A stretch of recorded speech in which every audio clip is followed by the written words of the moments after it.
لا حول ولا قوة إلا بالله العلي العظيم حسبنا الله ونعم الوكيل نعم المولى ونعم النصير الحمد لله رب العالمين والصلاة والسلام على أشرف الأنبياء والمرسلين خاتم النبيين سيد المرسلين مولانا ومقتدانا أبي القاسم محمد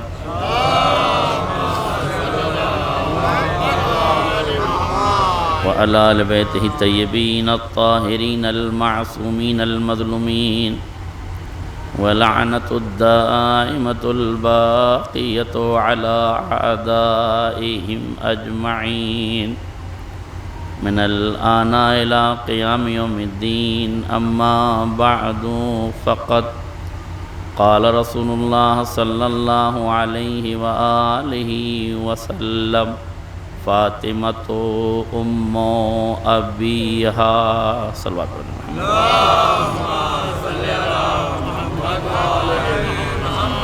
اب راز گزارش ہے کہ ایک مرتبہ سورہ حمد اور 3 مرتبہ سورہ اخلاص کے پاس سنا کر مرحومہ مغفورہ سیدہ لاڈلی بیگم بنت سید قدیر حسین سرور حسین سید سرفراز حسین کوثر حسین داور حسین ابن انور حسین مرحوم اور جملہ مومنین و مرحومین و مرحومات کی روح کے ساتھ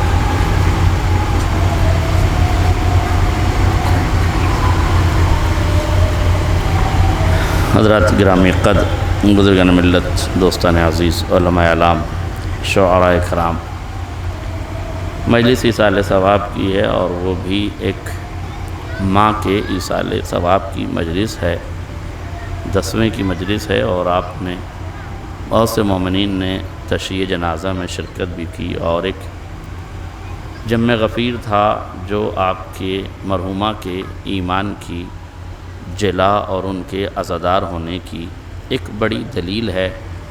میں بہت زیادہ مرحومین کے بارے میں نہیں پڑھتا مگر ایک جملہ خراج عقیدت کے طور پر حقیقت کے آئینے میں ڈھال کر اگر دیکھا جائے تو یہ فقط وادی احساس میں ڈوب کر اس جذبے کو سمجھا اور سراہا جا سکتا ہے کہ اگر میں اس ماں کے شیر معرفت کا آئینہ دکھاؤں تو مسجد امام حسین کی تعمیر اس کا آئینہ ہے۔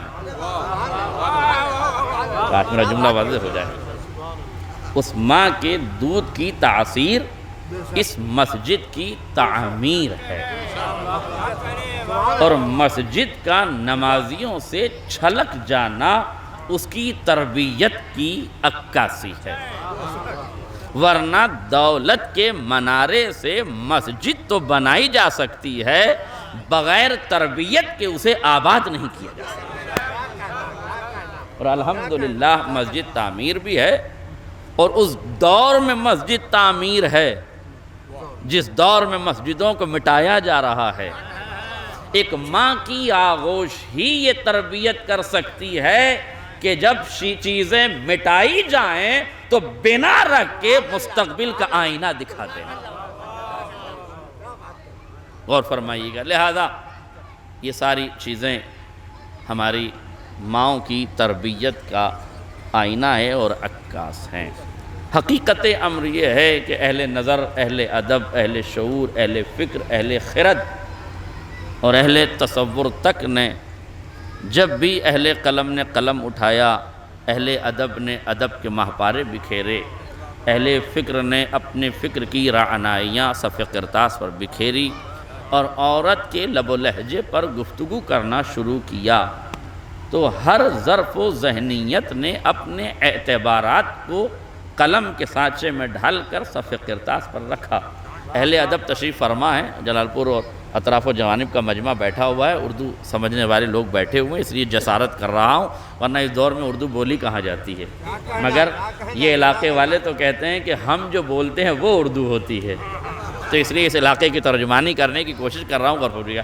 ہر دور میں اہل نظر، اہل ادب، اہل فکر، اہل شعور نے عورت کے مختلف پہلوؤں پر بقدر ظرف و ذہنیت روشنی ڈالنے کی کوشش کی، جس کی جتنی ذہنیت تھی، جس کی جتنی سوچ تھی، جس کی جتنی فکر تھی، اس نے اپنی فکر کے اعتبار سے عورت کے مختلف پہلوؤں پر روشنی ڈالنے کی کوشش کی۔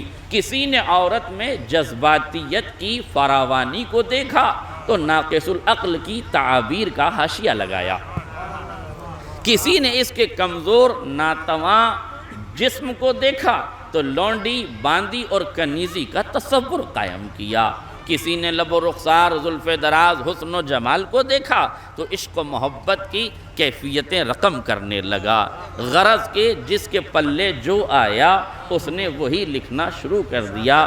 سماج سے لے کر عالی وقار منزلوں تک، یا لفظ بدلوں تو یہ کہہ سکتا ہوں کہ قلم کی روانی سے فلموں کی جوانی تک، پروڈکٹس کے حقیر پن سے لے کر بلند چیزوں تک، ہر ذہن نے اپنے اعتبار سے عورت کو استعمال کیا، چاہے وہ امرؤ القیس کا بیہودہ قصیدہ ہو جسے ادب کا شاہکار کہا جاتا ہے، یا اس دور میں منقبتیں ہوں۔ غور کیجئے گا، جہاں بھی جیسے بھی جس نے بھی سوچا اس نے اپنے اعتبار سے عورت کو اسطورہ، کہانی اور قرینہ بنانے کا ہنر چھلکانے لگا۔ مگر یاد رکھیے گا، جتنی تعبیریں عورت کے سلسلے میں لکھی گئی ہیں وہ سب اس کی تعبیر کا ناقص معمہ ہے۔ حقیقت یہ ہے کہ عورت اپنے پورے وجود کے ساتھ ایک ماں کا کردار نبھاتی ہے،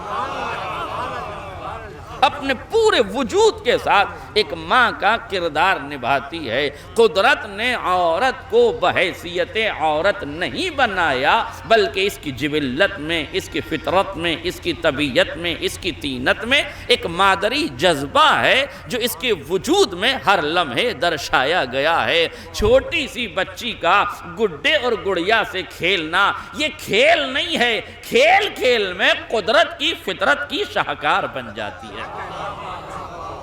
یہ کھیل نہیں ہے بلکہ یہ مادریت کا وہ جذبہ ہے جو اس کے وجود میں پروان چڑھ رہا ہے، مامتا کا وہ احساس ہے جسے گڈے اور گڑیا کے کھیل میں درشایا جا رہا ہے۔ یہ کھیل نہیں ہے، فطرت کی علامت ہے، قدرت کی عدالت کی تخلیق کا آئینہ اور سانچہ دکھائی دے رہا ہے۔ اور یہی لڑکی جب دھیرے دھیرے آگے بڑھتی ہے تو بھائی سے محبت بھی ایک مامتا کا جذبہ ہے۔ توجہ کیجئے گا، بھائی سے محبت بھی مامتا کا جذبہ ہے، اور قوت رویدگی جب ابر کرم کی طالب ہوتی ہے تو وہ بھی ایک مقصد کے لیے ہے کہ کاش کوئی ایسا مل جائے جو اس کے وجود میں محبتوں کا پورا وجود سمیٹ دے اور انتہا کی شکل میں یہ جذبہ مادری سے سرشار ہو جائے۔ ذرا غور کیجئے گا، ایک لڑکا ہے اسکول جا رہا ہے، ایک لڑکی ہے وہ بھی اسکول جا رہی ہے، دونوں ایک ہی کلاس میں ہیں، دونوں ایک ہی گھر سے نکلے ہیں، دونوں ایک ہی وقت میں نکلے ہیں، مگر کتابیں اٹھا کے چلنے کا انداز دونوں کا مختلف ہے۔ کتاب اٹھا کے چلنے کا دونوں کا انداز مختلف ہے۔ لڑکا ہے اسکول جا رہا ہے مگر کتاب کا رخ ہاتھ میں کتاب ہے اور کتابوں کا رخ زمین کی جانب ہے۔ وہیں پر لڑکی ہے اسی کلاس میں ہے، اسی گھر سے نکلی ہے، مگر جب چل رہی ہے تو کتابیں ہاتھ میں ہیں مگر کتابوں کا رخ سینے کی طرف ہے، اپنے کلیجے سے لگائے ہوئے ہے۔ سوال یہ ہے، خالق کی فطرت کے دو شاہکار ہیں، دونوں اسکول جا رہے ہیں، دونوں ایک ہی گھر سے نکلے ہیں، دونوں ایک ہی کلاس میں پڑھتے ہیں، پھر یہ کتاب اٹھانے کا انداز کیوں بدلا ہے؟ لڑکی کا انداز نہیں بدلا ہے، قدرت نے جو محبت ودیت کی تھی اس مامتا کا جذبہ ہے جو اظہار محبت پہ آمادا۔ ایک صلوات پڑھ دیں محمد لہذا قدرت نے انسان کی فطرت میں، عورت کی فطرت میں مامتا کے جذبے رکھے ہیں۔ اسی لیے اگر آپ روایات کا دامن کھنگالیں تو کہیں آپ کو روایات میں یہ نہیں ملے گا کہ اچھی بیوی تلاش کریں، اچھی بیوی تلاش کریں، اچھی زوجہ تلاش کریں، نہیں، ہمیشہ آپ کو روایات میں یہ ملے گا کہ اپنے بچوں کی تربیت کے لیے اچھی ماں تلاش کریں۔ توجہ کیجئے گا، اور یہ بہترین لفظ ہے۔ قدرت نے، معصومین نے جو اشارہ کیا ہے کہ اپنے بچوں کے لیے ایک ماں کا انتخاب کریں، یعنی زوجہ کو ڈھونڈنے کی ضرورت نہیں ہے، ماں کو ڈھونڈیں۔ کیوں؟ اس لیے کہ اگر زوجہ کی تلاش میں جائیں گے تو پھر دولت اور جہیز کے چکر میں پڑ جائیں گے، مگر جب ماں کی تلاش میں جائیں گے تو اولاد کی تربیت پیش نظر ہوگی، اور عورت کے پیش نظر جب تربیت آ جائے، اور یاد رکھیے گا ماں ہی ایک کردار ہے، غور فرمائیے گا، ماں ہی ایک کردار ہے جس کے وجود میں فطرت نے مامتا کا جذبہ رکھا ہے، اور ماں ہونا ایک شرف ہے۔ قدرت نے یہ شرف سب کے دامن میں نہیں رکھا۔ کاش میرا جملہ واضح ہو جائے، آسانی سے لفظ کہتا ہوں، صاحبان شعور تشریف فرمائے، نوجوان اگر سمجھ جائیں میرے اس جملے کو تو میری طرف سے انہیں سبحان اللہ ہے۔ ذرا توجہ کریں گے، سیاست کی بے ساکھیوں کا سہارا لے کر نہ جانے کتنے مفلوج کردار خانہ پیغمبر تک تو آ گئے، مگر قدرت نے ان کے شجر تمنا پہ ثمر نہ آنے دی۔ قدرت نے ان کے شجر تمنا پہ ثمر نہ آنے دیا۔ پروردگار جب انہیں پیغمبر کی دہلیز تک لے آیا، جب لفظ بدلوں، جب پیغمبر کی دہلیز تک یہ آ گئیں، جب پیغمبر کی معیت میں آ گئیں، جب پیغمبر کے ساتھ ہو گئیں، تب ان کے شجر تمنا پہ ثمر کیوں نہ کھلا؟ علامہ جوادی مرحوم فرماتے ہیں یہ بھی خدا کی قدرت اور عدالت کا ایک نمونہ ہے کہ اس نے کسی سرکاری بیٹی کو زوجہ تو بننے دیا پر ماں نہیں بننے دیا۔ سرکاری بیٹیوں کو زوجہ بننے کا شرف تو حاصل ہوا پر ماں بننے کا شرف حاصل نہیں ہوا، جو اس بات کی دلیل ہے کہ زوجیت تو سیاست سے بنیاد رکھی جا سکتی ہے، مگر ماں ہونے کا جذبہ سیاست کی عطا نہیں، قدرت کی رہنمائی ہوتی ہے۔ ایک صلوات پڑھ دے محمد اور آلہ،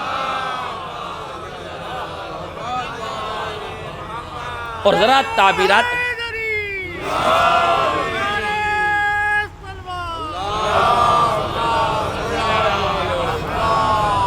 تھوڑا سا آگے آ جائیں، زحمت نہ ہو تو، تاکہ بعد میں آنے والوں کے لیے مجھے کوئی پریشانی نہ ہو۔ ایک صلوات پڑھ دیں محمد اور آل محمد پر۔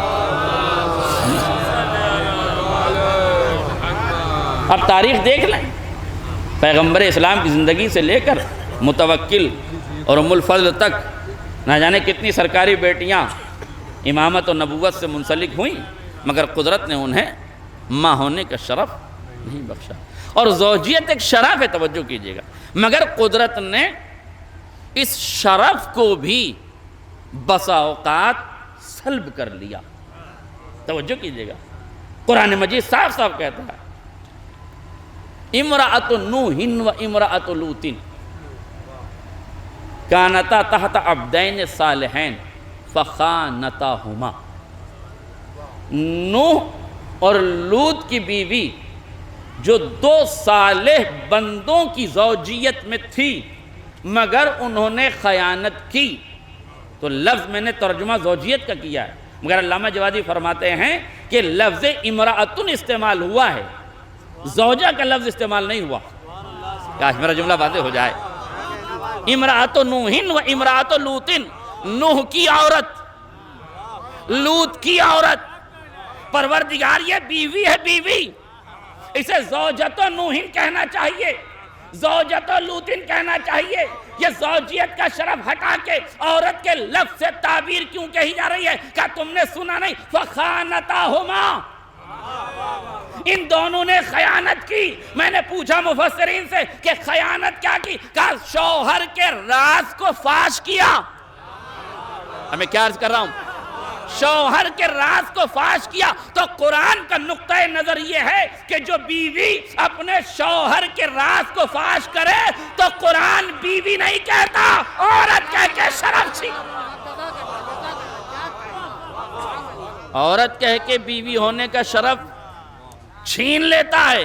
اور دیکھیں میں صرف مثال بتا رہا ہوں، یہ آپ کا ذوق سماعت ہے کہ بیٹھے بیٹھے مدینے پہنچ جائیں، ورنہ میں تو امرات و نوحین و امرات و لوطین کی بات کر رہا ہوں۔ میں جتنا پڑھ رہا ہوں میں اس کا ذمہ دار ہوں۔ اب آپ بڑے بڑے نبیوں تک پہنچ جائیں تو یہ آپ کا کمال ذوق سماعت۔ ایک صلوات پڑھ دیں محمد اور آل محمد۔ دیکھیں بڑا خطرناک دور ہے، یہاں پت کی گریما کا خیال رکھنا پڑتا ہے، اور جو نہیں رکھتے ہیں وہ نہیں رکھتے، مگر جو رکھتے ہیں ان کو تو رکھنا چاہیے۔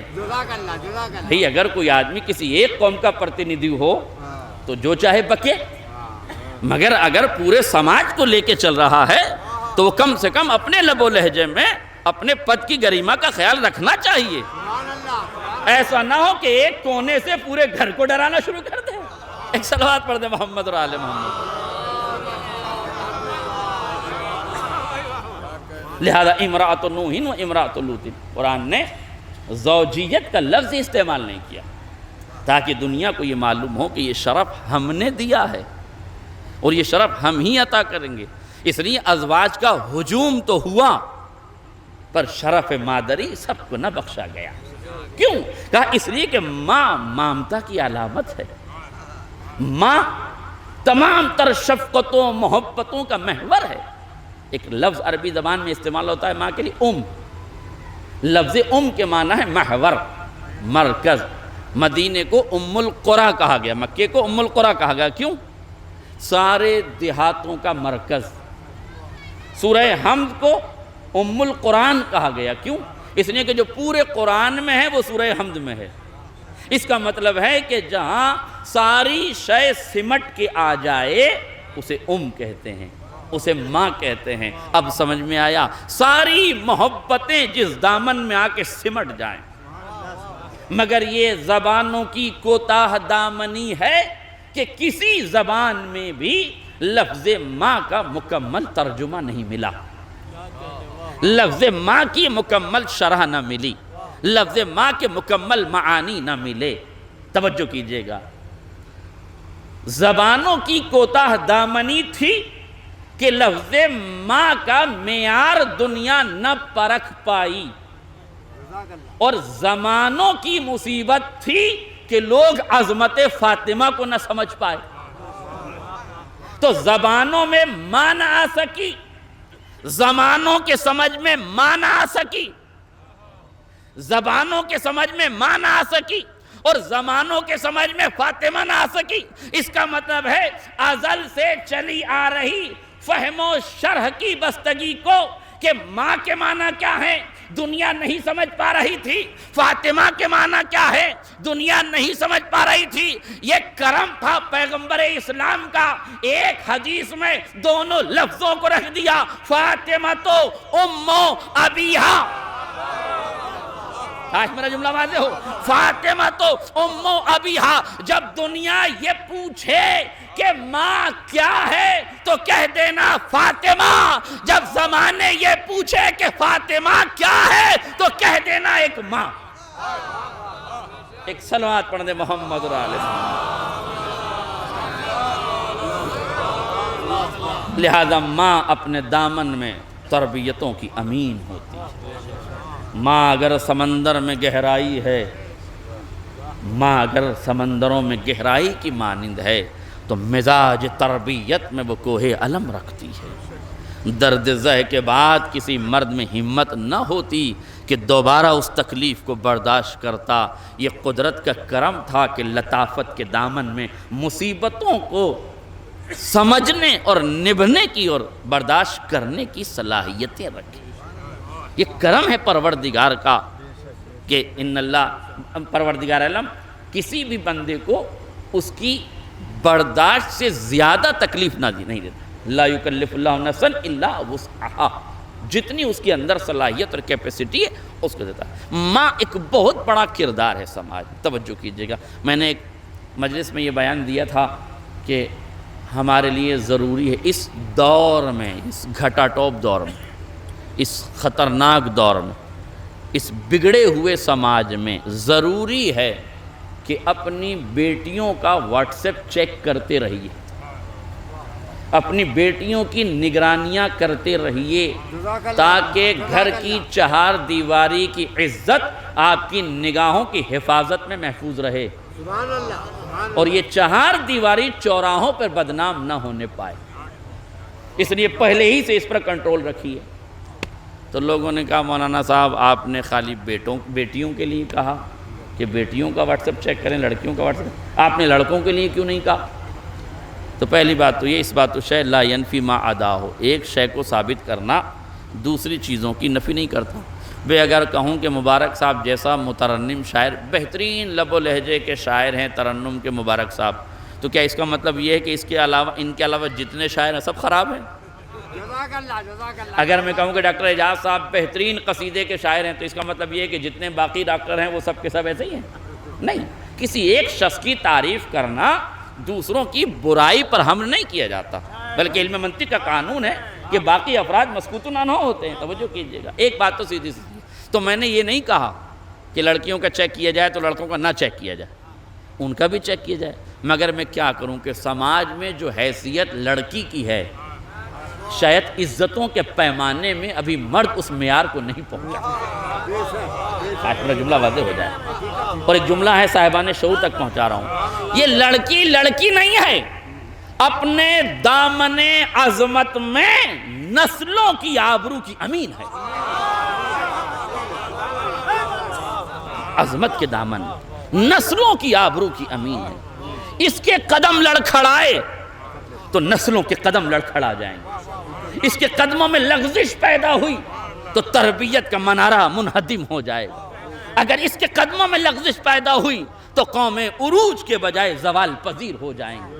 اور تاریخ شاہد ہے کہ جہاں ماں کے کردار میں لوچ ملی، وہاں عصمت کے پہلو میں بیٹھ کے بھی لوگ سدھرے نہیں۔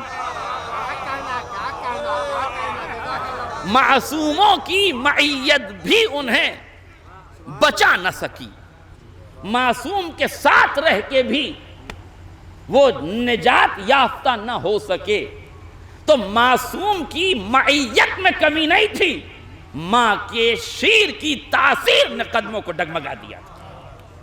اس لیے یاد رکھیے گا، اور یہ خالی ہمارے ہی مذہب کی بات نہیں ہے، اسلام میں ہی اس کے نمونے نہیں ہیں، اسلام کے علاوہ دیگر ادیان و مذاہب اور دھرم میں بھی یہ بات پائی جاتی ہے۔ میں آپ کو دو لوگوں کی مثال دے تو بہت جلدی مجھے بات کرنی ہے، وقت بہت زیادہ ہو گیا ہے، اور مجھے بہت لمبی چوڑی باتیں کرنی بھی نہیں ہیں، کیونکہ بہت دور دراز سے لوگ آئے ہوئے انہیں وقت پر جانا ہے۔ توجہ فرمائیے گا، تاریخ میں دو لوگوں کا کردار آپ سامنے رکھیے، ایک کردار ہے حر ابن یزید ریاحی کا، ایک کردار ہے عبد الرحمن ابن ملجم کا۔ یہ دونوں کردار وہ ہیں جو دونوں رات میں شب بیداریاں کرتے ہیں۔ ایک نے شب بیداری کی ہے کوفے میں 19 رمضان کو، ایک نے شب بیداری کی ہے 9 محرم کو، 10ویں محرم کی صبح میں بھی اس نے بھی شب بیداری کی، اس نے بھی شب بیداری کی، یہ بھی معصوم کے بارے میں سوچتا رہا، یہ بھی معصوم کے بارے میں سوچتا رہا، دونوں نفس کی جنگ لڑتے رہے۔ توجہ کیجئے گا، شب بیداری دونوں نے کی، معصوم کے بارے میں دونوں نے سوچا، نفس کی جنگ دونوں نے لڑی، مگر یاد رکھیے گا شب بیداریاں کمال نہیں ہے، شعور کی بیداریاں کمال ہے۔ شب بیداری کمال نہیں ہے، بلکہ لفظ بدل دوں، توجہ کیجئے گا، لفظ بدل دوں، دونوں نے شب بیداری کی، مگر جو نفس کی جنگ جیت کر کفر کے خیمے سے نکل کر ایمان کے خیمے میں آ گیا، وہ جہنمی تھا جنتی ہو گیا، جس کا شعور تھپکی کھا کے سو گیا وہ مسجد تک آنے کے بعد بھی جہنمی ہو گیا۔ اس کا مطلب ہے شب بیداری کے بعد مسجد تک آنا جنت میں نہیں پہنچاتا، شب بیداری کے بعد حسین کے مقصد کو سمجھ لینا جنت دکھاتا۔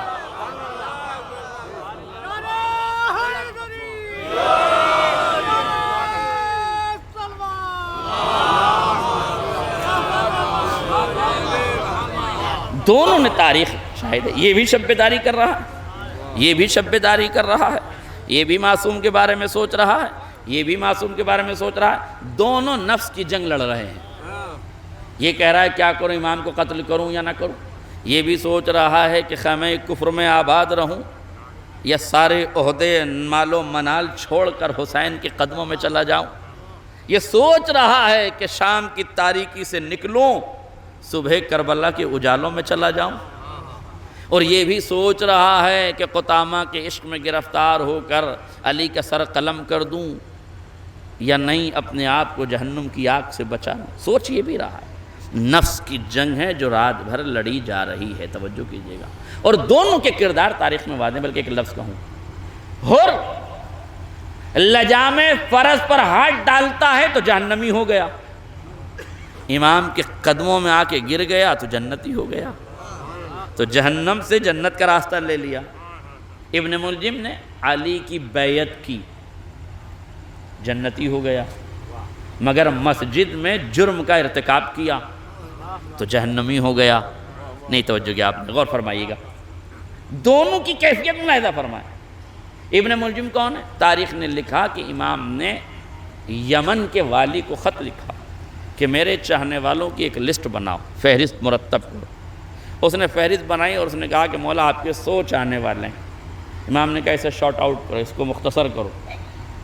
اس نے مختصر کیا، کہا مولا 10 ایسے ہیں جو ان 100 میں سب سے زیادہ چاہنے والے ہیں۔ کہا ایک جو سب سے اچھا ادیب ہو، زبان فصیح ہو، بلیغ ہو، ان سب میں اس کو رہنما بناؤ، لیڈر بناؤ اور اسے بھیج دو میرے پاس۔ اب تاریخ کہتی ہے کہ یمن کے والی نے ابن ملجم کو 10 کا سردار بنایا، 9 کا سردار بنایا، چونکہ اس کی زبان ادیب تھا، فصیح تھی، بلیغ تھی اور شاعر تھا۔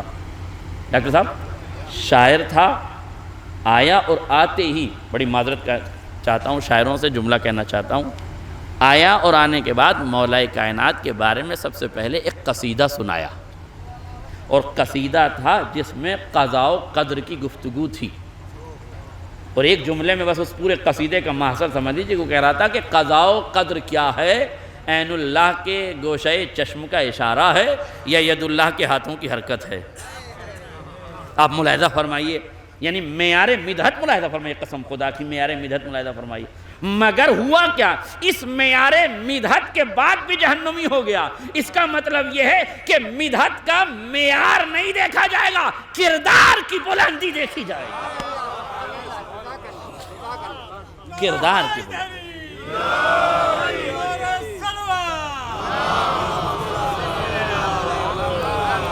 جن کے رتبے ہیں سوا، ان کو سوا مشکل ہے۔ شاعر اور ادیب کے جتنے درجات ہیں، شاعر اور خطیب کے جتنی فضائل اور مناقب ہیں، اتنے ہی ذرا سے قدموں کی لڑکھڑاہٹ صراط مستقیم سے گرا کے جہنم میں پہنچا دیتے۔ توجہ کیجیے گا، دونوں کیفیتوں کو ملاحظہ فرمائیں۔ یہ ہے آیا امام کی خدمت، اور امام نے چہرہ دیکھتے ہی کہا کہ کیا تیری ماں یہودیہ تھی؟ کہنے لگے کہ ہاں۔ کہا کیا وہ کہتی تھی تجھ پہ لعنت کرتی تھی دودھ پلاتے وقت؟ کہا مولا ہاں کرتی تھی، پر آپ کو کیسے معلوم؟ جس کی تلوار 70 نسلیں دیکھ کے چلتی ہوں، کیا اسے اس کے مستقبل کے بارے میں نہیں معلوم تھا؟ علی نے کہا تو ہی میرا قاتل ہوگا۔ کہنے لگا یا علی میں؟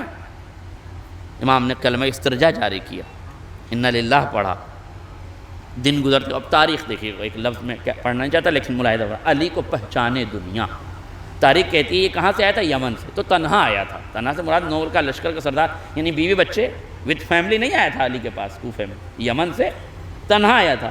اب یہ بیمار ہوا تو کوئی اس کی تیمارداری کرنے والا نہ تھا، مگر تاریخ کہتی ہے علی اس کی تیمارداری کرتے تھے، اسے بستر سے اٹھاتے تھے، اس کے منہ میں دوا رکھتے تھے، اس کے منہ میں دوا رکھنے کے بعد اسے پانی پلاتے تھے، اور جب علی نے اس کی تیمارداری مکمل کر دی اور یہ مکمل شفایاب ہو گیا، تب علی نے اسے کہا کہ تو ہی میرا قاتل ہوگا، اس نے تلوار نکالی، اپنی گردن پہ رکھی اور کہا مولا حکم دیں تو میں گردن کاٹ کے آپ کے قدموں میں رکھ دوں، اگر ایسی ہی بات ہے تو۔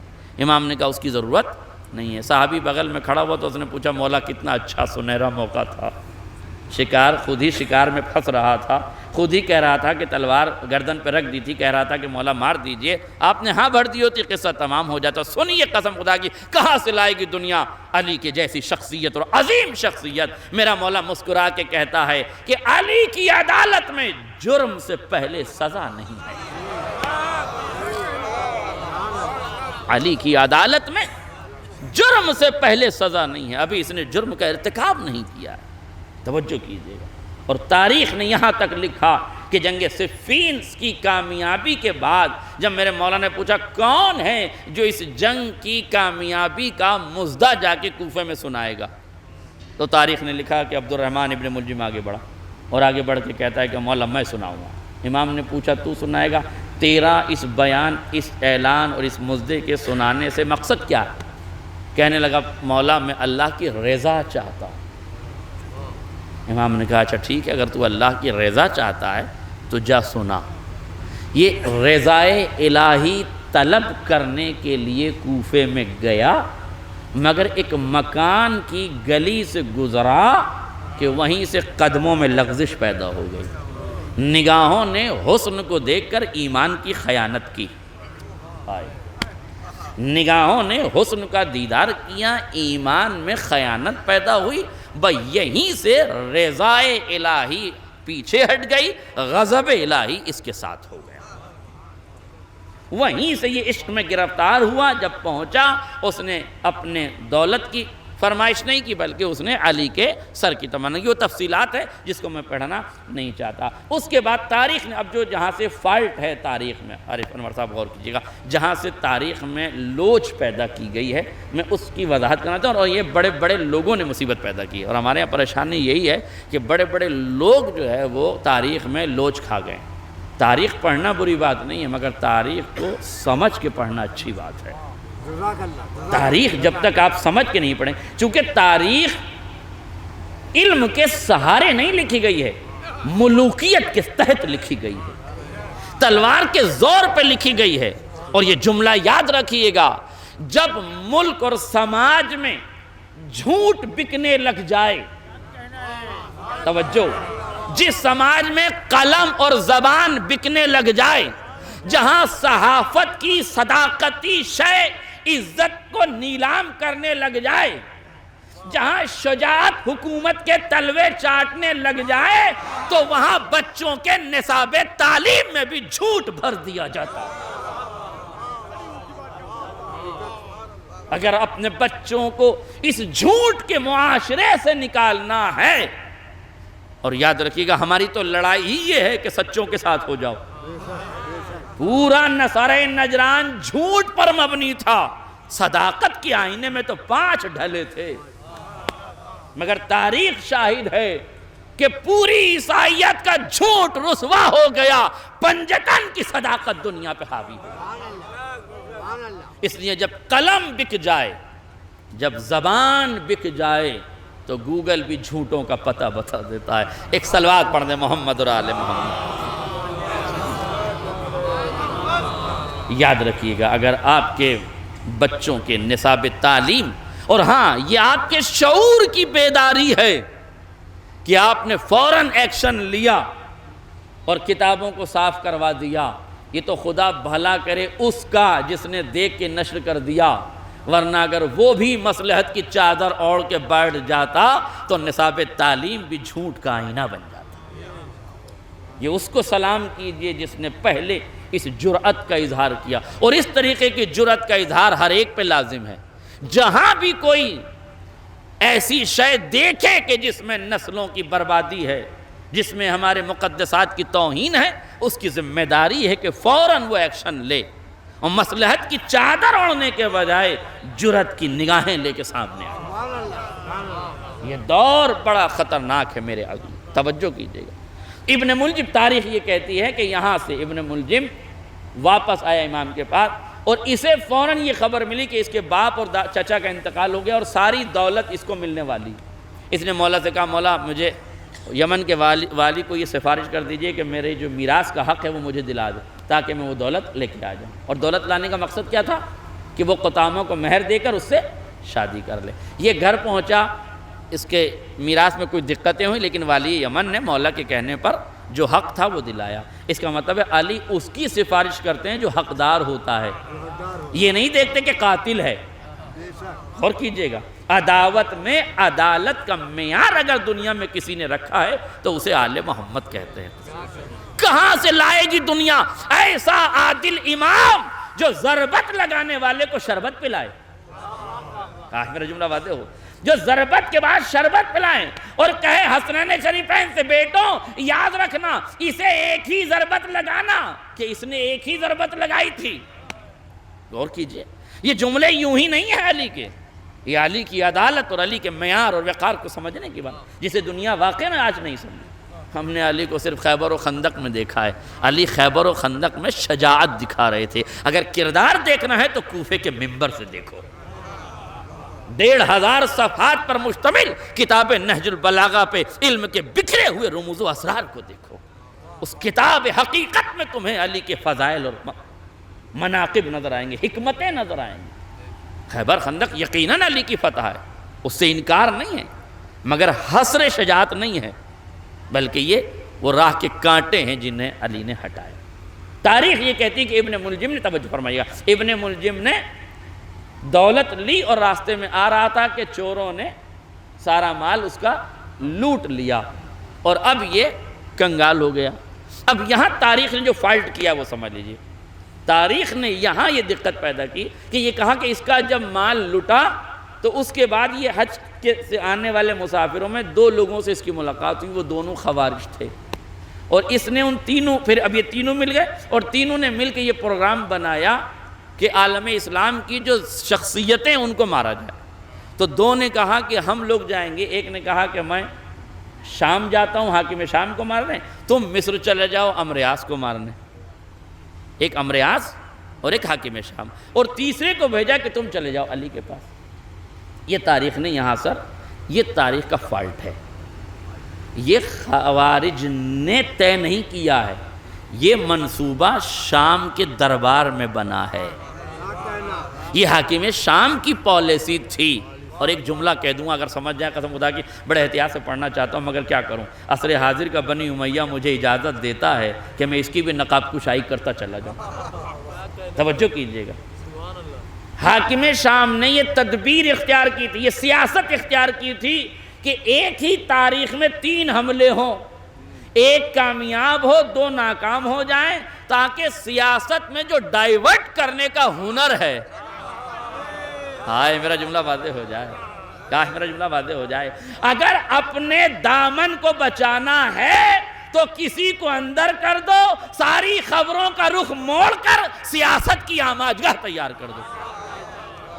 یہ آپ دیکھ رہے ہیں جو دنیا میں ہو رہا ہے، یہ آپ کے سامنے پوری دنیا میں یہی سیاست کھیلی جا رہی، ڈائیورٹ، اور یہ ڈائیورٹ کی سیاست ان کی اپنی نہیں ہے، یہ سب بنی امیہ کی طرف سے آئی ہے، اور یہ سب بنی امیہ کے چیلے چمالے ہیں جو کر رہے ہیں۔ اور ہمیں علوی حکمت پہ عمل کرنا، ہمیں علوی حکمت پہ عمل کرنا ہے، بنی امیہ کی سیاست میں نہیں چلنا ہے۔ حکمت اور ہے، سیاست اور ہے، سیاست ڈبانے کا نام ہے، حکمت ڈوبے ہوئوں کو نکالنے کا نام ہے، رہنمائی کا نام ہے حکمت۔ غور کیجئے گا، لہذا یہاں سے یہ فرق کیا گیا کہ تاریخ نے رخ موڑ دیا۔ حالانکہ اب اس تاریخ میں یہ بھی ہے کہ 3 لوگوں نے ایک ساتھ حملہ کیا، مگر 2 لوگوں کے بارے میں ہے کہ حاکم شام نماز پڑھانے ہی نہیں گیا کہ کہیں میں جاؤں اور میں ہی لپیٹ لیا جاؤں، یعنی منافق کو اپنے منصوبے پر بھی اعتبار نہیں ہے۔ اور ادھر امریاس کے تو کیا کہنے صاحب، آپ جانتے ہیں اس سے بڑا تو مکار دنیا میں پیدا ہی نہیں ہوا۔ اور مسکرا کے جب حاکم شام نے پوچھا کہ تو ذوالفقار سے بچ کیسے گیا، ذوالفقار سے تو کبھی کوئی مکار بچا نہیں ہے، تو کہنے لگا مکاری ہی نے تو بچا لیا۔ اب میری تو مجبوری ہے کہ میں ممبر سے وہ لفظ بھی استعمال نہیں کر سکتا جو اس نے میدان میں دکھا دیا، میں کیا بتاؤں کہ اس نے کیا کیا۔ بھائی اتنا ضرور ہے کہ میرے دوست نے بہت اشارے سے مجھے کہا کہ ایسے پڑھ دینا تاکہ منبر کی آبرو بھی رہ جائے اور امریاض کی عزت بھی دکھائی دے جائے. میرا جملہ واضح کہ سب تو علی کے سامنے تلوار پھینک کے بھاگتے ہیں، یہ قافیہ پھینک کے بھاگ گیا. ایک صلوات پڑھ دیں محمد اور آل محمد کو. اچھا اس مقام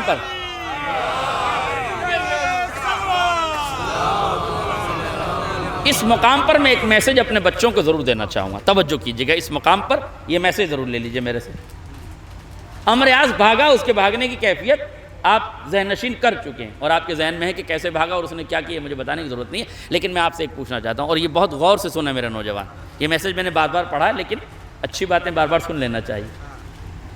مولا نے تلوار اٹھائی، مکار نے مکاری دکھائی، علی نے منہ پھیر لیا. ہاتھوں کو جوڑ کے بارگاہ علوی میں عرض کروں گا، مولا یہ کافر ہے، منافق ہے، فاسق ہے، بلکہ رئیس الکفر ہے، رئیس نفاق ہے، مکار ہے. ساری بساط جنگ اسی نے بچھائی ہے، سارے لوگوں کے ٹکڑے اسی نے کیے ہیں، خوارج کو اسی نے نکالا ہے. آپ کے میدان میں آنے کے بعد آپ ہی کی فوج میں ٹکڑے اس نے کیے ہیں. یہ تو اتنا بڑا فتین ہے، اس پہ تلوار چل جائے تو کیا مذائقہ ہے. آئے میرا جملہ واضح ہو جائے. یا علی آپ نے تلوار کیوں روکی؟ کہ یہی تو دنیا کو بتانا ہے، جب بے حیائی چہرہ دکھائے تو امام حیا اپنا منہ موڑ لیتا ہے.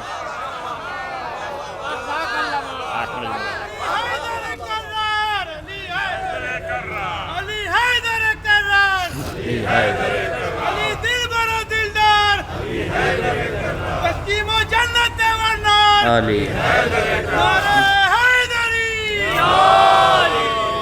میرے تو دنیا یاد رکھے. اب ایک جملہ میں کہنا چاہتا ہوں، اگر پہنچ جائے تو جوانوں تک وہ مجھے دعائیں دے دیں اس جملے پر. جب بھی انٹرنیٹ کا امریاض تمہیں اپنی بے حیائی کا چہرہ دکھانے لگے تو تم یہ سوچ کے منہ پھیر لینا کہ تم امام حیا کے ماننے والے، تم امام حیا کے ماننے والے. یہ دور تلوار کی جنگ کا نہیں ہے، یہ دور کردار کی جنگ کا ہے.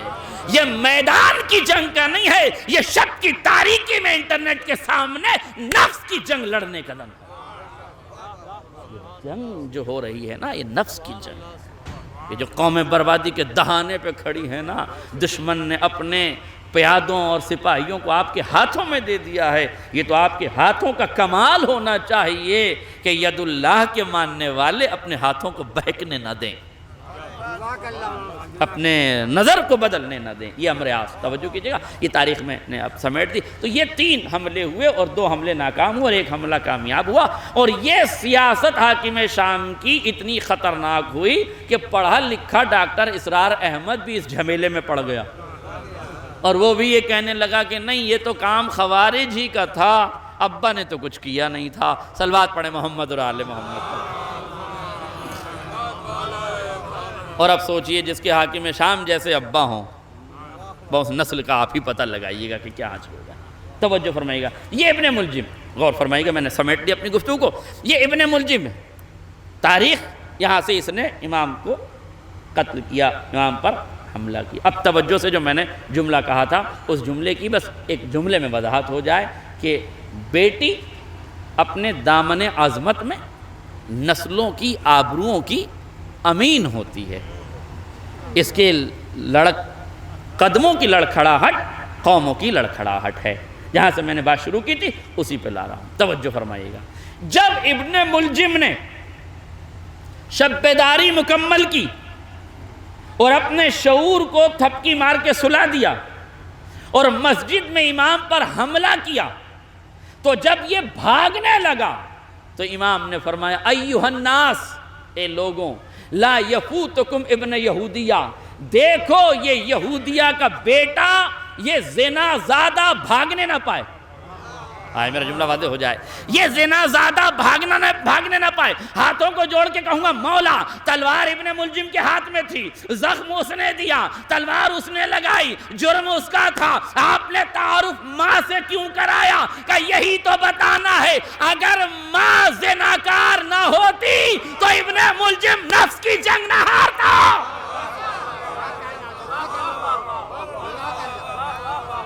تو بیعت کر چکا تھا نا.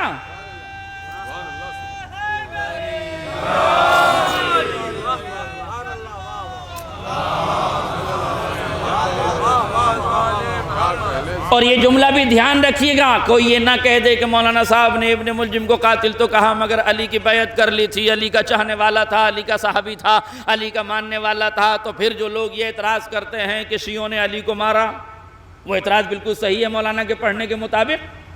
اس لیے کہ آج کل بیانات میں پازیٹیو ویو نہیں دیکھا جا سکتا کہ یہ مثبت کیا پڑھ رہا ہے، یہ دیکھتے ہیں کہ نیگیٹو کیا پڑھ رہا ہے اور اپنے مطلب کی باتیں نکالتے ہیں. اس لیے میں آپ کو متوجہ کرنا چاہتا ہوں کہ اس دور میں بڑے سنبھل کے رہیے. مجھ سے کسی دوست نے کہا تھا کہ مولانا صاحب آج کل انٹرنیٹ پر سوشل میڈیا پر بہت سے اچھے لوگ آ رہے ہیں، بڑے اچھے بیان دیتے ہیں، شکلیں بھی اچھی ہیں، عقلیں بھی اچھی ہیں، باتیں بھی اچھی ہیں، مولا کے فضائل بھی پڑھتے ہیں، مناقب بھی پڑھتے ہیں، دوسروں کو برا بھی کہتے ہیں، مگر پتہ نہیں جب ولایت کی بات آتی ہے تو پیٹ میں درد ہو جاتا ہے، تو قلم زہر اگلنے لگتا ہے، زبان درازیوں پہ اتر آتے ہیں. مولانا صاحب بڑی اچھی باتیں کرتے کرتے بہکتے کیوں ہیں؟ تو میں نے ایک ہی جملہ کہا تھا، میں نے کہا عزیز یاد رکھنا، میرے عزیز اس بات کو یاد رکھنا، علی کی محبت کے لیے عقلوں اور شکلوں کا خوبصورت ہونا ہی ضروری نہیں ہے، نسلوں کا بھی پاکیزہ ہونا ضروری ہے، نسلوں کا بھی پاکیزہ ہونا ضروری ہے. اس لیے توجہ کیجئے گا، یہ جملہ یاد رکھیے گا.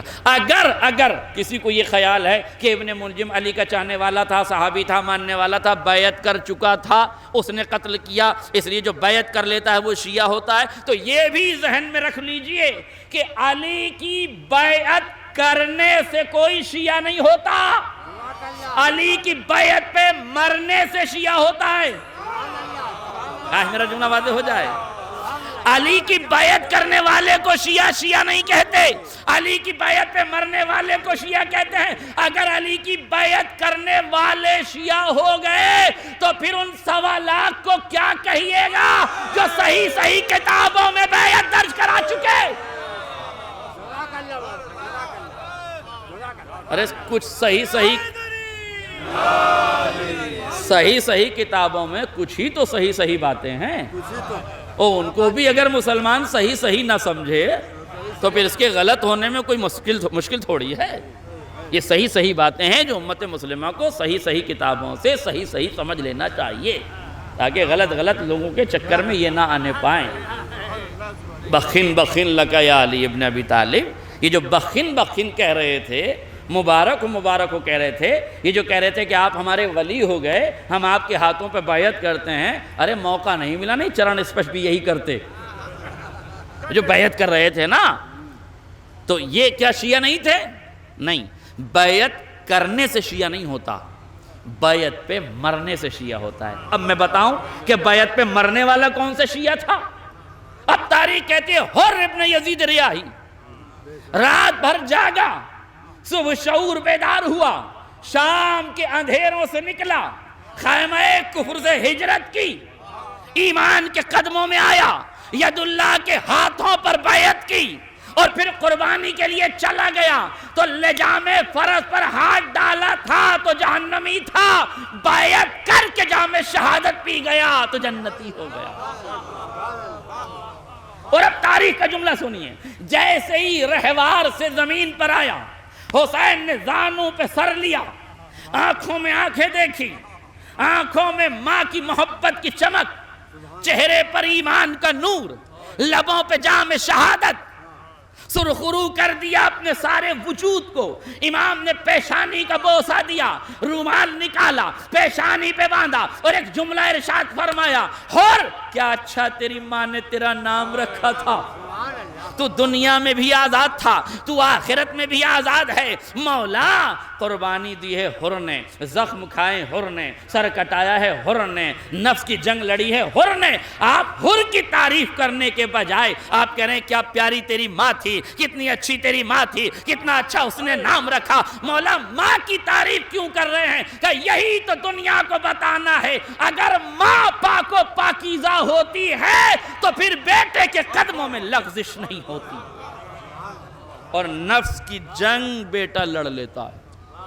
اس لیے یاد رکھنا، اگر نفس کی جنگ لڑنی ہے تو ماؤں کے کردار کو اچھا ہونا پڑے گا۔ اپنی بیٹیوں کے کردار کو اتنا محکم اور مستحکم بنا لو کہ ان کی آغوش تربیت میں آنے والے امام کے لیے فوج تیار ہو سکے۔ بامعرفت لوگوں کی تربیت پاکیزہ آغوش میں ہی کی جا سکتی ہے۔ اس پرآشوب دور میں جہاں ضرورت ہے علی کے فضائل و مناقب کو دنیا تک پہنچانے کی، اور یاد رکھیے گا تاریخ شاہد ہے، جتنا علی کے فضائل کو چھپایا گیا اتنا ہی علی کے فضائل سر چڑھ کے بولے، اور آج بھی دشمن چھپا رہا ہے مگر قدرت بتا رہی ہے۔ جب بات ماں کی آتی ہے تو ایک ماں اور سن لیجئے، جب مرحب میدان میں آیا تو کہنے لگا میری ماں نے میرا نام مرحب رکھا ہے۔ علی نے فرمایا انا الذی سمتنی امی حیدرا، میں وہ ہوں کہ جس کی ماں نے اس کا نام حیدر رکھا ہے۔ جیسے ہی حیدر کا نام سنا 2 قدم پیچھے ہٹائے جانے لگا۔ مجھے پوری خیبر نہیں پڑھنی ہے، مجھے تو یہ پوچھنا ہے علماء کرام سے کہ خیبر میں یہ لکھا ہوا ہے کہ 39 دن تک مسلمان بھاگتے رہے،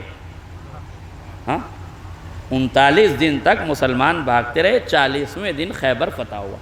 کیفی بھائی میں یہ سوچ رہا تھا کہ شاید یہ خطبہ کا کوئی نکتہ ہوگا جو 40ویں تک پہنچانے کے لیے 39 دن بھاگنے کی باتیں کی، ورنہ ایک دن بھاگے ہوں گے ایک صاحب، دوسرے دن دوسرے بھاگے ہوں گے، تیسرے دن تیسرے بھاگے ہوں گے، چوتھے 5ویں ہمنے والا ہم پیالہ سمجھ کے بھاگ گئے ہوں گے، تو زیادہ سے زیادہ 5 دن بھاگے ہوں گے لوگ۔ یہ 39 دن تک کیسے بھاگے؟ اچھا بھاگے کس سے؟ خیبر سے۔ خیبر کس کا قلعہ ہے؟ یہودیوں کا۔ ہاں میرا جملہ واضح ہو، کس کا قلعہ ہے؟ قلعہ کس کا ہے؟ یہودیوں کا۔ خالی خیبر ایک قلعہ نہیں ہے بلکہ اس کے اتحادیوں میں 6 قلعے اور تھے۔ ہائے میرا جملہ واضح ہو جائے، اس کے اتحادیوں میں 6 قلعے اور تھے، اب خیبر کو لے کے 7 قلعے تھے۔ اس کا مطلب ہے علی نے مرحب کو نہیں مارا، اتحادیوں کو بھی مارا۔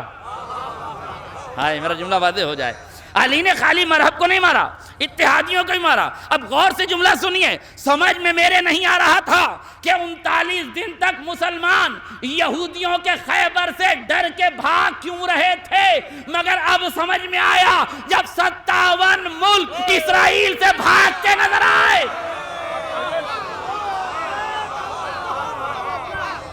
اگر آج 57 بھاگ رہے ہیں تو یقیناً کل 39 بھی بھاگے ہوں گے۔ ہاں شجروں سے شجرے ملاؤ، نسلوں سے نسلیں ملاؤ، نطفے سے نطفے ملاؤ، تو اب آج دیکھو گے 39 دن تک بھاگے تو خیبر میں ایک ہی لڑا تھا، آج بھی اسرائیل سے ایک ہی۔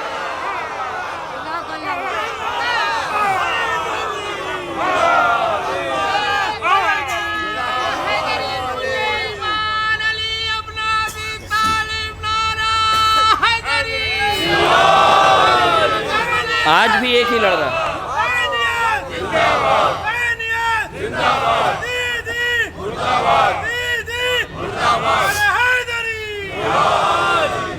آج بھی ایک ہی لڑ رہا ہے، اور کل بھی چھپانے والوں نے چھپایا، آج بھی چھپانے والے چھپا رہے تھے۔ دیکھیں جنہیں پد کی گریما کا خیال نہیں ہے وہ UN کے پارلیمنٹ میں بیٹھے تھے، نیتن یاہو کے کان میں جو بائیڈن نے کہا کہ تمہارے دادا مرحب نے سلام کہلوایا ہے، اور یہ کہا ہے کہ سب سے لڑنا، حیدر کی نسلوں سے نہ لڑنا، جس سے تمہارا دادا نہ جیت پایا اس سے تمہاری نسلیں کیا جیتیں گی۔ ابھی یہ گفتگو کان میں چھپ کے ہو رہی تھی کہ گارڈ آ کے کہتا ہے سر آپ کا مائک کھلا ہوا ہے۔ آئے میرا جملہ واضح ہو جاتا ہے، سر آپ کا مائک کھلا ہوا ہے۔ کیا مطلب مائک کھلا ہوا ہے؟ کہ باتیں تو چھپ کے کر رہے تھے مگر چونکہ علی کی فضیلت کی بات تھی، قدرت نے بتایا ارے ہم نے بنی امیہ کو نہ چھپانے دیا، بنی اسرائیل کو کیسے چھپانے دیا؟ ایک صلوات پڑھ دے محمد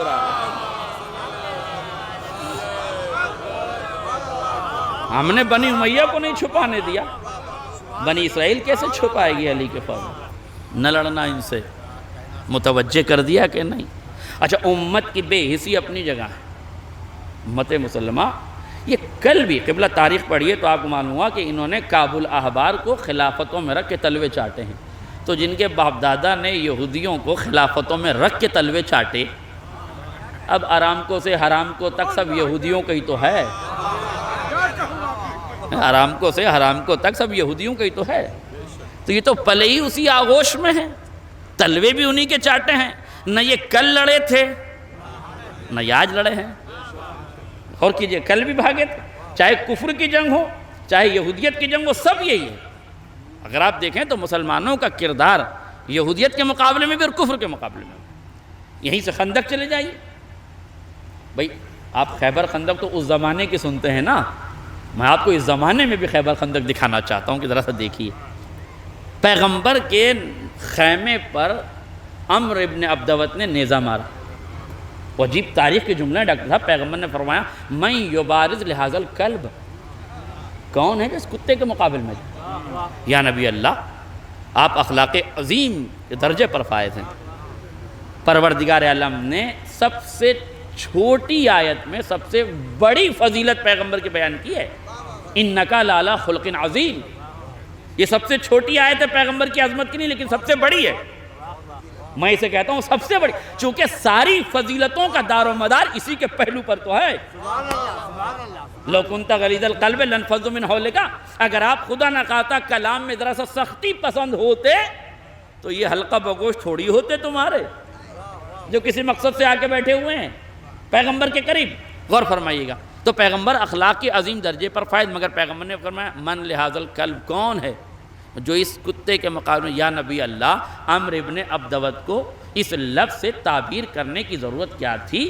آپ کے جبین رحمت پر آثار غضب کیوں نمایاں ہو گئے؟ کہا تم دیکھتے نہیں ہو, اس نے میرے دروازے پر حملہ کیا ہے.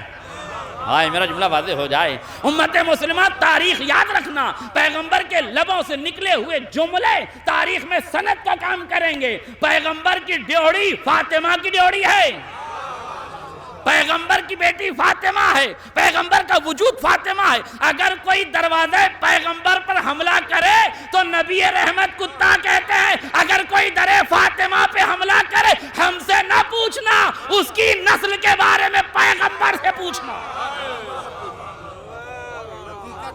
ہم پڑھیں تو تبرہ ہو جائے گا, پیغمبر پڑھیں گے تو ولایت کا اعلان ہوگا. پیغمبر نے کہا من یبارز لہذا الکلب. اور دیکھیں اتنے سخت لہجے کے بعد بھی مسلمان آگے نہیں بڑھا, ورنہ عزت پیغمبر کا معاملہ تھا نا, سب سے پہلے آنا چاہیے تھا لڑنے کے لیے, مگر نہیں آئے کوئی بھی. وہی اٹھا جسے اٹھنا تھا, وہی بڑھا جسے بڑھنا تھا, وہی لڑا جسے لڑنا تھا, جسے ڈرنا تھا وہ ڈرا, جسے ہٹنا تھا پیچھے وہ ہٹا. اور تاریخ نے عجیب جملے, بس آخری جملے, تاریخ یہ کہتی ہے کہ جیسے ہی علی جانے لگے, اب امت مسلمہ کی ذہنیت ذرا سا غور سے سنیے, جیسے ہی علی جانے لگے لڑنے کے لیے, ویسے ایک صحابی نے بڑھ کر کہا یا علی کس سے لڑنے جا رہا ہے, جانتے ہیں کون ہے یہ؟ علی نے پوچھا کون؟ کہا مرحب, کہا عمرو ابن عبدوت. کہا کون عمرو ابن عبدوت ہے؟ کہا حضور یہ تنہا 1000 کے لشکر پہ بھاری ہے, یعنی اس دور کا سب سے بڑا جنگجو ہے.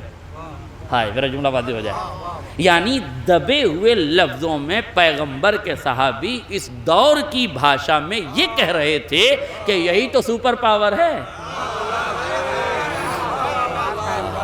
اس کا مطلب یہ ہے کہ منافقوں کو سپر پاور سمجھنا یہ آج کے لوگوں کی پریشانی نہیں ہے, یہ زمانے پیغمبر سے چلا آ رہا ہے سلسلہ. اور دوسرا جملہ سن لیجیے, ختم ہو گئی دعا. جیسے ہی علی آگے بڑھے, ایک صحابی اور آگے بڑھا, یا علی آپ دیکھ نہیں رہے ہیں وہ کس پوزیشن میں آیا ہے, کس کیفیت میں آیا ہے؟ امام نے پوچھا کس کیفیت میں؟ کہا 2 زرہ لگا کے آیا ہے, 2 خود لگا کے آیا ہے, 2 ڈھالیں لے کر آیا ہے, 2 تلواریں لے کر آیا ہے. آدمی ایک ہے, ڈبل ڈبل ہو کے آیا ہے. شاید مسکرا کے میرے مولا نے کہا گھبراتے کیوں ہوں, ذوالفقار کی عدالت کی زد میں آنے دو, اس کے اکیرے وجود کو بھی ہم 2 حصوں میں تقسیم کر دیں. توجہ کیجئے, کیا کہنا چاہتے ہیں صحابی؟ کہ 2 زرہ, 2 ڈھالیں, 2 خود, 2 تلواریں, یعنی یہی تو کہہ رہے تھے یا علی آپ اسے کیسے ماریں گے, یہ تو پورا آئرن ڈوم بن کے آیا ہے, سرکشا کوچ پہن کے آیا ہے, اسے مارا نہیں جا سکتا, اس کا سرکشا کوچ بہت مضبوط ہے. علی نے بتایا دنیا کتنا ہی بڑا سرکشا کوچ کیوں نہ بنا لے, یا ذوالفقار مارے گی یا نسل ذوالفقار. اور آج آپ دیکھ لیں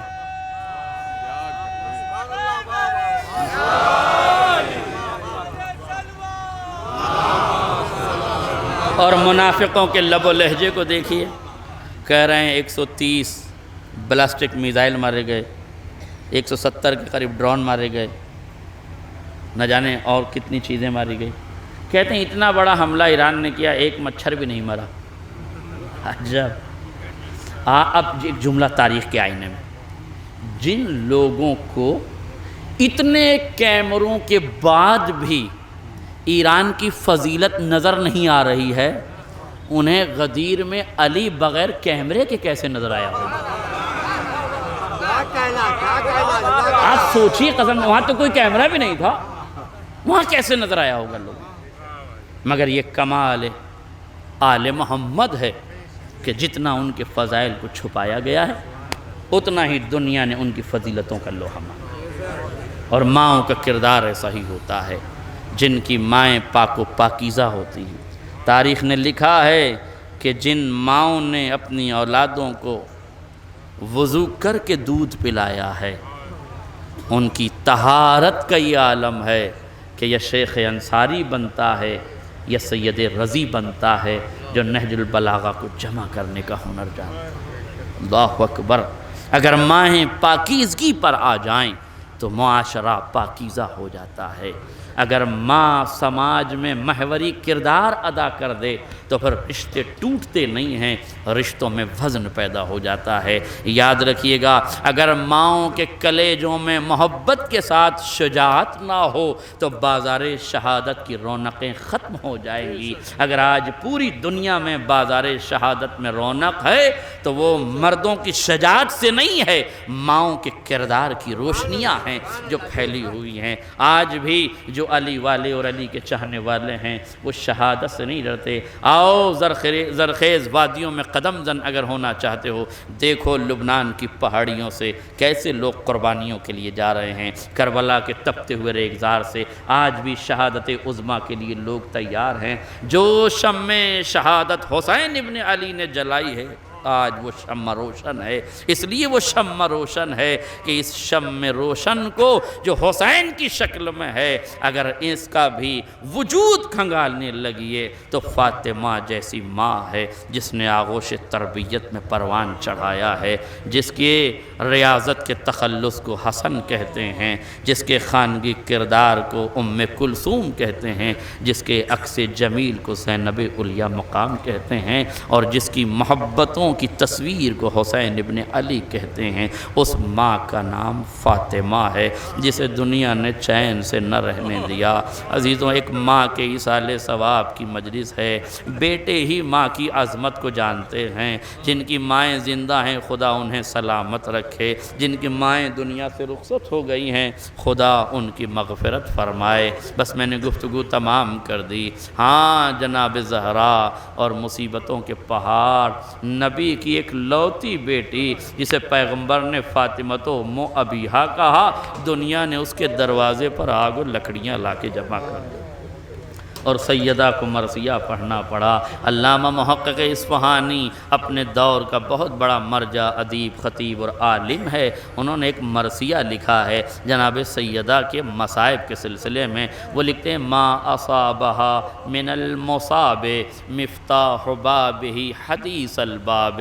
کوئی مصیبت ایسی نہیں ہے جو دروازے حضرت زہرا پہ آ کے نہ کھڑی ہو گئی ہو۔ اس مصیبت کے گھر کی باتیں دروازے کی باتیں ہیں۔ اِنَّ حدیث الباب ذو شجون، دروازے کی باتیں دلوں کو توڑ دینے والی باتیں ہیں۔ مما جنت بہ ید الخون، جو خیانت کار ہاتھوں نے انجام دی ہے۔ کیا ہیں دروازے کی باتیں؟ کہ ایک شقی نے آ کے دروازے پہ اعلان کیا: فاطمہ، گھر کا دروازہ کھولو ورنہ گھر کو آگ لگا دیں گے۔ سیدہ تڑپ کے کہتی ہیں: کیا اس گھر کو آگ لگا دو گے جس میں رسول کے چھوٹے چھوٹے نواسے حسن و حسین ہیں؟ کہنے والے نے کہا ہاں ہاں اگر ہوتے ہیں تو ہوا کریں، وَإِن كَانَا، ہاں ہاں ہوتے ہیں تو دونوں بیٹے ہوا کریں۔ اب تاریخ نے لکھا، علامہ محقق اصفہانی نے فرمایا سیدہ دروازے سے آ کے دروازے کے قریب پوری قوت کے ساتھ کھڑی ہو گئیں۔ جیسے ایک شقی نے دروازے پہ ٹھوکر ماری نا،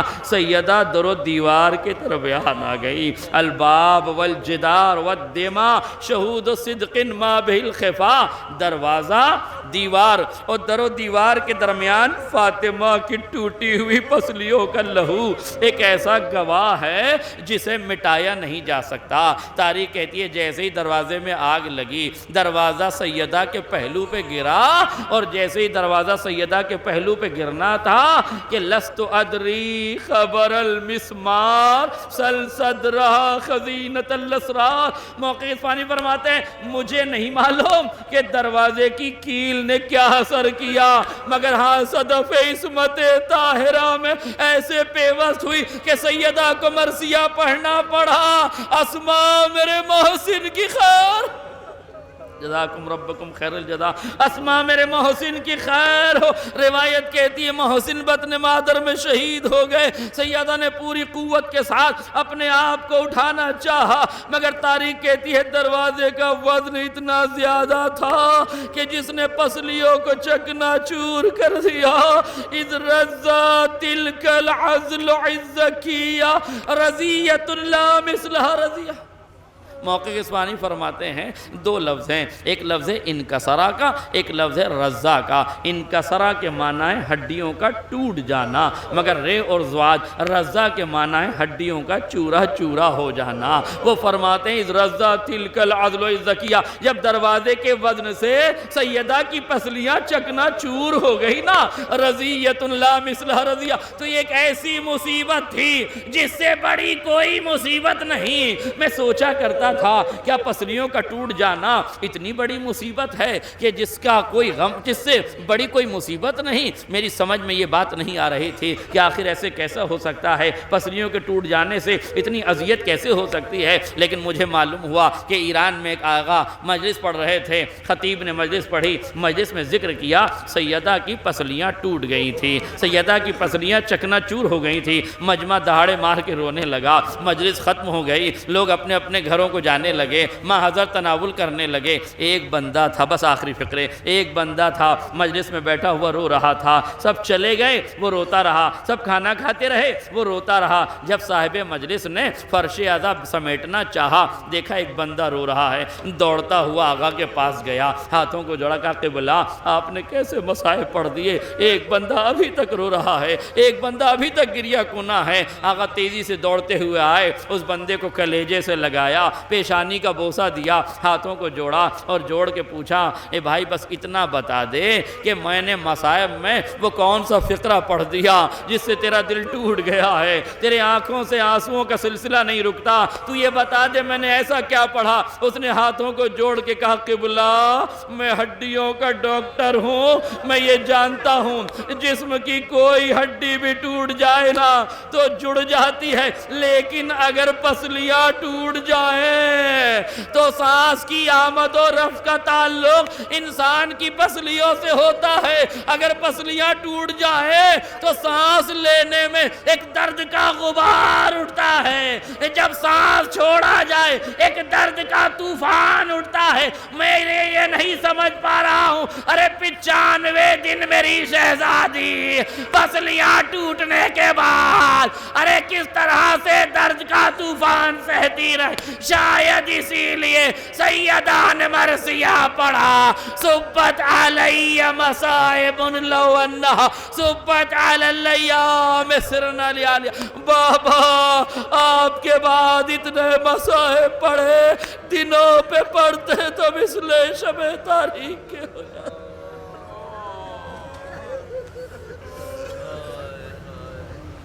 اِنَّ لِلَّهِ وَإِنَّا إِلَيْهِ رَاجِعُونَ رِضًا بِقَضَائِهِ وَتَسْلِيمًا لِأَمْرِهِ وَسَيَعْلَمُ الَّذِينَ ظَلَمُوا أَيَّ مُنقَلَبٍ يَنقَلِبُونَ رَبَّنَا تَقَبَّلْ مِنَّا إِنَّكَ أَنْتَ السَّمِيعُ الْعَلِيمُ یا رب الحسین بحق الحسین اشف صدر الحسین بظہور الحجہ۔ کریم پروردگار اس مجلس کا ثواب مرحومہ کے نامہ اعمال میں درج فرما، پسماندگان کو صبر جمیل عنایت فرما، حاضرین کی دعاؤں کو مستجاب فرما، بزم حسینی میں آئے ہوئے تمام مومن مومنات کی حفاظت فرما، ملت تشیع کی حفاظت فرما، حادثاتی امراض اور حادثاتی اموات سے ملت تشیع کی حفاظت فرما، ملک عزیز ہندوستان کی حفاظت فرما، مظلومین فلسطین کی حفاظت فرما، کریم پروردگار امریکہ اور اسرائیل جیسی ظالم طاقتوں کو نست و نابود فرما، مالک ملک عزیز میں ظلم کرنے والے ظالموں کو نست و نابود فرما، کریم پروردگار واسطہ محمد اور آل محمد کے جنت البقیع میں عالی شان روضہ تعمیر فرما،